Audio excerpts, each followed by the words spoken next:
इष्ट का वियोग और अनिष्ट का संयोग, ये दोनों आत्म ध्यान कहे जाते हैं। वैसे 4 वेद हैं आत्म ध्यान के। इष्ट क्या है? अपने लिए अनुकूल, कब? समय समय पर, हमेशा नहीं। यह आत्म ध्यान हुआ। अनिष्ट संयोग, अनिष्ट इष्ट नहीं था, उसका संयोग हुआ। उसके वियोग के बारे में स्मृति समन्वय करते, बार बार उसी का चिंतन, यह स्मृति समन्वय है। धर्म ध्यान करने की बात कही रही है। धर्म ध्यान किसका नाम है? तो आचार्यों ने कई स्थानों पर कहा है, आत्म ध्यान का नहीं होना ही धर्म ध्यान। रौद्र ध्यान अलग वस्तु है ही, लेकिन आत्म ध्यान का स्वरूप समझे। अनिष्ट का संयोग होता है तो प्राय करके सब लोग उससे प्रभावित हो, किंतु इष्ट के संयोग को भी स्मृति समन्वय का यदि रूप देते हैं तो इसका अर्थ क्या हुआ? जो और भिन्न भिन्न परिणाम देने वाले कर्म हैं, उदय में आने को है, उसको रोकना चाह रहे हो आप। इसलिए आचार्यों ने कहा, इन दोनों परिस्थितियों में ज्ञानी लोग न ही इष्ट का स्वागत, न ही अनिष्ट का बहिष्कार, इसका नाम ध्यान और शुभ ध्यान कहा है। धर्म ध्यान की पहचान बहुत थोड़ी सी कठिन हो जाती है, किंतु आर्य ध्यान की पहचान कोई कठिनाई नहीं। हमारे परिणाम जो हमारे संवेदन में आ रहे हैं, तो उससे अपने आप ही ज्ञात होता है, मैं इसको इष्ट नहीं समझ रहा हूँ, अथवा मैं इसका तिरस्कार करना चाह रहा हूँ, मैं इसका एक प्रकार से इसका दर्शन करना नहीं चाह रहा हूँ। अनेक प्रकार के जो भाव उत्पन्न होते हैं, यह हमारे भीतरी आत्म साधना की कमजोरियाँ हैं। दवाएं काम करती है, पक्की बात है, इन कमजोरी को दूर करने का श्रेय दूसरे और जाति की है। औषध के द्वारा रोग का ठीक होना होता है। रोग ठीक होने के उपरांत भी औषध का काम तो हो गया, कमजोरी जल्दी नहीं जाती। सही बात है, सही बात है। हाँ तो कहो फिर, हाँ समर्थन होना चाहिए ना। ये एक बहुत अच्छा रास्ता है। कमजोरी को दूर करने के लिए क्या करना पड़ेगा? श्रम करना पड़ेगा। श्रम के लिए भूख भी लगेगी। रोग तो नहीं रहा, लेकिन भूख लगना और रोग का दूर होना दो वस्तु है।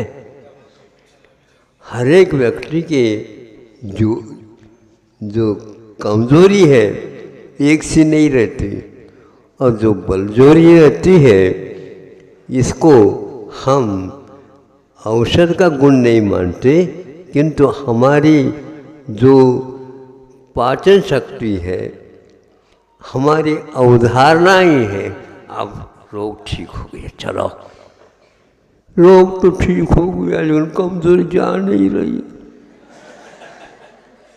ये क्यों रोता है? आइए कहाँ से बोल देंगे? उसके लिए अब दवाई नहीं करना है, खुराक बनाओ। खुराक का मतलब क्या?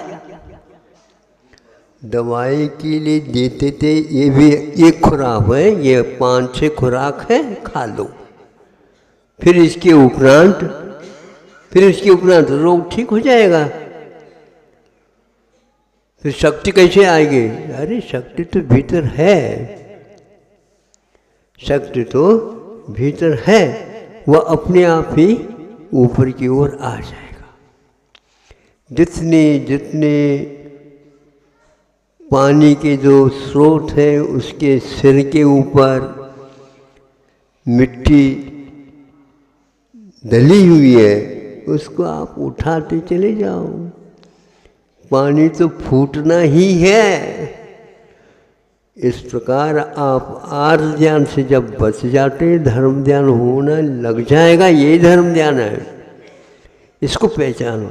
यदि आर्य ध्यान को आपने नहीं पहचाना तो फिर धर्म ध्यान को प्राप्त नहीं कर पाओगे। रोग को आप यदि नहीं पहचाना, फिर आप विशेष कमजोरी को दूर करने वाली वस्तु खा भी लो, वो आपके लिए पुनः एक प्रकार से रोग की ओर ही ले जाएंगे, क्योंकि आप खा लोगे, पेट में जाकर के बैठ जाएगा। कसरत करिए, उद्दीपन हो, मतलब रोग ठीक हो गया तो उल्लास तो आ जाए, उछलने लग जाए। मतलब कैसे उछल आएगा? अरे मन में तो उछल आ सकते है ना, वचनों के लिए भी कह सकते हैं अब तो ठीक हो गया मैं, अब तो ठीक हो गया मैं, चल नहीं पा रहा है तो पैर रखूंगा तो चलूंगा। कैसे जब पैर रखेंगे? अरे सब किसी का सहारा ले लेंगे, उसमें क्या बात है। इस प्रकार बच्चों को भी उत्साहित कराया जाता है और अच्छे ध्यान की ओर प्रेरित किया जा सकता है। कुछ लोग इसको इस रूप में प्रयोग नहीं करते हैं, उनकी कमजोरी बहुत दिन की है, इसलिए एकदम वो साहस नहीं कर पा रहा है। इसलिए हमारा आपसे ये कहना है कि मैं औषध तो हमने दे दिया, लेकिन मैं शक्तिवर्धक वस्तु मैं दे नहीं सकता, ये आप लोगों के पास है। उदारता के साथ आप काम करिए। ये मावट का दिन है, नहीं समझते? अब इसमें आध्यात्म छोड़ने का उपक्रम ऐसा ही किया जाता। प्रतीक्षा कर ले, मावट चली जाए। मावट चली कैसे जाए? किसान माना फेर रहा है, बहुत फायदा नहीं, आप नहीं समझ रहे।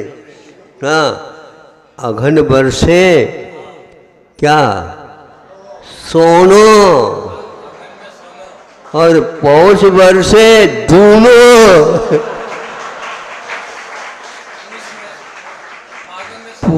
हाँ, और फागण में सब गया, खून सूना सूना हो जाएगा फागुन में।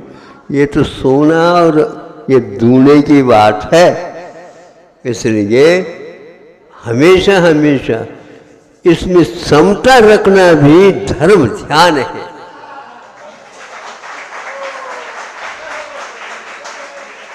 हाँ, नहीं समझे? सर्दी के समय पर तालियों की आवाज़ कम आती।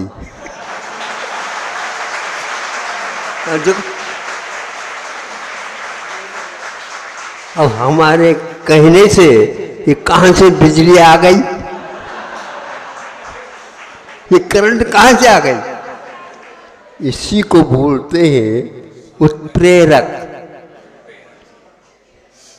उत्तेजना में लाना अनिवार्य है। उत्साह भंग नहीं होना चाहिए, किंतु उत्साह का विकास होना चाहिए। लेकिन ये ध्यान रखो, आप लोगों के पास उत्साह कम रहता है उत्सुकता ज़्यादा रहती है। उत्सुकता और उत्साह में महाराज जमीन आसमान का अंतर है। उत्सुकता एक प्रकार से हमारी गति को रोकने वाली वस्तु होती है। उत्साह उमंग ये अलग होता है। आचार्यों ने ध्यान के लिए हमेशा हमसे उत्साह चाहिए। उत्साह रखोगे, उत्साहात दर्शनात् रुचे है योग प्रवृत्ति, ये योग की सिद्धि जो होती है विशुद्धि मूलक हुआ करती है, वर्धमान होना चाहिए। क्या वर्धमान? तो हीमान हो गया है। ऐसे व्यक्तियों के साथ देना अच्छा नहीं समझिए। विशुद्धि ज़्यादा चाहिए। कभी कभी विशुद्धि आती है तो हमारे प्रमाद के कारण रुक जाती है।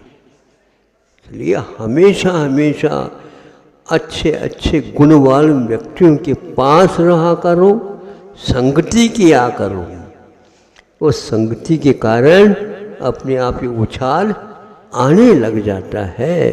इसलिए वृद्धावस्था में भी जवानी आ जाती है। कैसे नहीं आ जाती? अरे क्यों नहीं आएगी? आप पर्याय की ओर देख रहे हो इसलिए तो नहीं आती। द्रव्य दृष्टि रखा करो। कोई लोग द्रव्य तो इकट्ठा करते, लेकिन उसका उपयोग किया करो समय पर, अपने आप काम हो जाए। जितने बार चरवण होगा उतने बार में चारित्र का विकास होगा। चरण होता चरना चरना, तो चरना तो भोजन का नाम है, किंतु जुगाली करना। बैठे बैठे सार में गैया को देख लो, मालूम पड़ेगा। खा करके आई है और उसका पूरा का पूरा बैठे बैठे जिसको वह निकाल करके लाला रस में मिश्रित करके और दूध बनाने की प्रक्रिया में लगा देती है। बिल्कुल उसी में लाला रस उत्पन्न होता है। मुख में रक्षे मात्र से नहीं, जितने समय तक वह वहीं के वहीं वह चरवण के साथ उसमें से लाला रस बोलते हैं, इसको रस बोलते हैं। जो खाया वो रस नहीं होता, ध्यान रखना। अपने यहाँ 7 धातु होते हैं, उनमें से एक रस होता है। वह मिश्रण का नाम, पाचन का नाम भीतरी जठराग्नि के साथ उसका योग मिलता चला जाता है, तो ये होता है। इसलिए ज़्यादा हम खिलाना नहीं पसंद करते हैं, और आप खाने को ही पसंद ज़्यादा करते हैं। नहीं समझे कि उससे रस बनने वाला नहीं है। टॉनिक ले लेंगे, वो टॉनिक का मतलब क्या होता है? टोन बदल दिया आपने। टॉनिक से काम नहीं चलता, किंतु उद्दीपन से चलता है। उद्दीपन का अर्थ क्या? हमेशा हमेशा वह दीपक के जो लो है वह ऊपर की ओर तो जा रही है, लेकिन उसके ऊपर काली किट्टिमा लगी हुई रहती है। तो दीपक के ऊपर करने से पूर्व में ये देखा जाता, भैया अंगूठा और तर्जनी कैसे मिल दो। काय को मिल लो? दीपक को नहीं, बाटी को। हाँ, तभी प्रकाश चारों ओर फैलेगा। इसी प्रकार विशुद्धि हमेशा हमेशा बढ़ोतरी के साथ होना चाहिए। घबराओ नहीं। बड़े बाबा के महत्व होना है तो सभी प्रकार से किसानों को भी तो होना चाहिए ना।